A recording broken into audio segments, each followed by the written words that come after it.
آیت 70 تا 77 میں سنیے۔ پھر جب انہیں ان کا سامان اسباب ٹھیک ٹھاک کر کے دیا تو اپنے بھائی کے سامان میں پانی پینے کا پیالہ رکھ دیا۔ پھر ایک آواز دینے والے نے پکار کر کہا کہ اے قافلے والو، تم لوگ تو چور ہو۔ انہوں نے ان کی طرف منہ پھیر کر کہا کہ تمہاری کیا چیز کھوئی گئی ہے؟ جواب دیا کہ شاہی پیالہ گم ہے، جو اسے لے آئے اسے 1 اونٹ کے بوجھ کا غلہ ملے گا، اس وعدے کا میں ضامن ہوں۔ انہوں نے کہا اللہ کی قسم، تم کو خوب علم ہے کہ ہم ملک میں فساد پھیلانے کے لیے نہیں آئے اور نہ ہم چور ہیں۔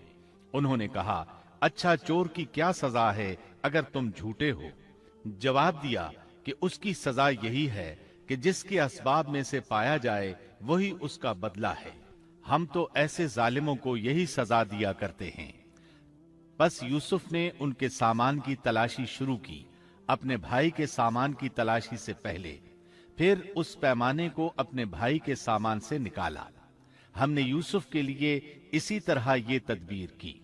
اس بادشاہ کے قانون کی روح سے یہ اپنے بھائی کو نہیں روک سکتا تھا مگر یہ کہ اللہ کو منظور ہو۔ ہم جس کے چاہیں درجے بلند کر دیں۔ ہر ذی علم پر فوقیت رکھنے والا دوسرا ذی علم موجود ہے۔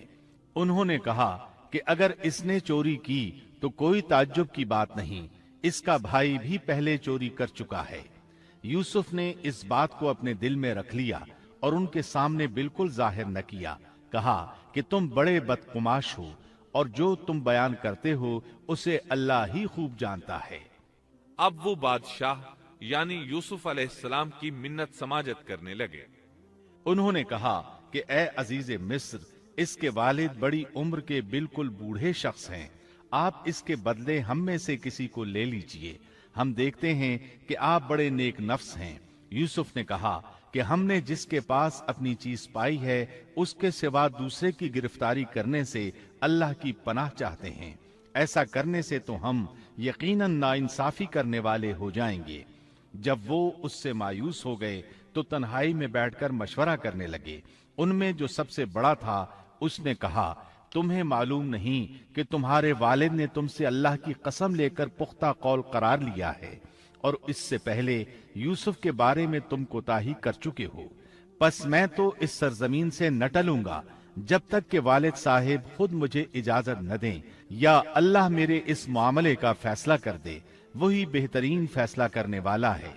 تم سب والد صاحب کی خدمت میں واپس جاؤ اور کہو کہ ابا جی، آپ کے صاحبزادے نے چوری کی اور ہم نے وہی گواہی دی تھی جو ہم جانتے تھے، ہم کچھ غیب کی حفاظت کرنے والے نہ تھے۔ آپ اس شہر کے لوگوں سے دریافت فرما لیں جہاں ہم تھے اور اس قافلے سے بھی پوچھ لیں جس کے ساتھ ہم آئے ہیں، اور یقیناً ہم بالکل سچے ہیں۔ یعقوب نے کہا یہ تو نہیں بلکہ تم نے اپنی طرف سے بات بنا لی، بس اب صبر ہی بہتر ہے، قریب ہے کہ اللہ ان سب کو میرے پاس ہی پہنچا دے، وہی علم و حکمت والا ہے۔ پھر یعقوب علیہ السلام رونے لگے اور کہنے لگے، پھر ان سے منہ پھیر لیا اور کہا ہائے یوسف۔ ان کی آنکھیں بوجہ رنج و غم کے سفید ہو چکی تھیں اور وہ غم کو دبائے ہوئے تھے۔ بیٹوں نے کہا واللہ آپ ہمیشہ یوسف کی یاد ہی میں لگے رہیں گے، یہاں تک کہ گھل جائیں یا ختم ہی ہو جائیں۔ اس پر یعقوب علیہ السلام نے کہا، انہوں نے کہا کہ میں تو اپنی پریشانیوں اور رنج کی فریاد اللہ ہی سے کر رہا ہوں، مجھے اللہ کی طرف سے وہ باتیں معلوم ہیں جو تم نہیں جانتے۔ میرے پیارے بچوں، تم جاؤ اور یوسف کی اور اس کے بھائی کی پوری طرح تلاش کرو اور اللہ کی رحمت سے نا امید نہ ہو، یقیناً رب کی رحمت سے نا امید وہی ہوتے ہیں جو کافر ہوتے ہیں۔ اب ان کے پاس غلہ خریدنے کے لیے سامان تجارت بہت کم تھا۔ وہ تھوڑا سا سامان لے کر پھر یوسف علیہ السلام کے پاس گئے۔ پھر جب یہ لوگ یوسف کے پاس پہنچے تو کہنے لگے کہ اے عزیز، ہم کو اور ہمارے خاندان کو دکھ پہنچا ہے، ہم حقیر پونجی لائے ہیں، پس آپ ہمیں پورے غلے کا ناپ دیجئے اور ہم پر خیرات کیجئے، اللہ خیرات کرنے والوں کو بدلہ دیتا ہے۔ اب برادران یوسف ان کے سامنے رسوائی کے درجے تک پہنچ گئے، چنانچہ یوسف علیہ السلام نے انہیں زیادہ پریشان کرنا مناسب نہ سمجھا اور اپنا مکمل تعارف کروا دیا۔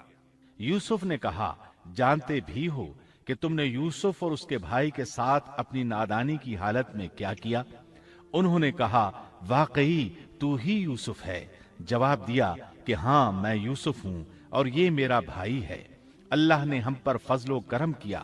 بات یہ ہے کہ جو بھی پرہیزگاری اور صبر کرے تو اللہ کسی نیکوکار کا اجر ضائع نہیں کرتا۔ انہوں نے کہا، اللہ کی قسم، اللہ نے تجھے ہم پر برتری دی ہے اور یہ بھی بالکل سچ ہے کہ ہم خطا کار تھے۔ جواب دیا، آج تم پر کوئی ملامت نہیں ہے، اللہ تمہیں بخشے، وہ سب مہربانوں سے بڑا مہربان ہے۔ میرا یہ کرتا تم لے جاؤ اور اسے میرے والد کے منہ پر ڈال دو کہ وہ دیکھنے لگیں، اور اپنے خاندان کو میرے پاس لے آؤ۔ وہ قمیص لے کر یعقوب علیہ السلام کی طرف چل دیے۔ جو ہی مصر سے چلے، یعقوب علیہ السلام نے خوشبو محسوس کر لی۔ جب یہ قافلہ جدا ہوا تو ان کے والد نے کہا کہ مجھے تو یوسف کی خوشبو آ رہی ہے۔ وہ کہنے لگے کہ واللہ آپ اپنے اسی پرانے خط میں مبتلا ہیں۔ جب خوشخبری دینے والے نے پہنچ کر ان کے منہ پر وہ کرتا ڈالا، اسی وقت وہ پھر سے بینا ہو گئے۔ کہا، کیا میں تم سے نہ کہا کرتا تھا کہ میں اللہ کی طرف سے وہ باتیں جانتا ہوں جو تم نہیں جانتے؟ انہوں نے کہا، ابا جی، آپ ہمارے لیے گناہوں کی بخشش طلب کیجئے، بے شک ہم قصوروار ہیں۔ کہا، اچھا، میں جلد ہی تمہارے لیے اپنے پروردگار سے بخشش مانگوں گا، وہ بہت بڑا بخشنے والا اور نہایت مہربانی کرنے والا ہے۔ پھر سارا خاندان یوسف علیہ السلام کے پاس آیا۔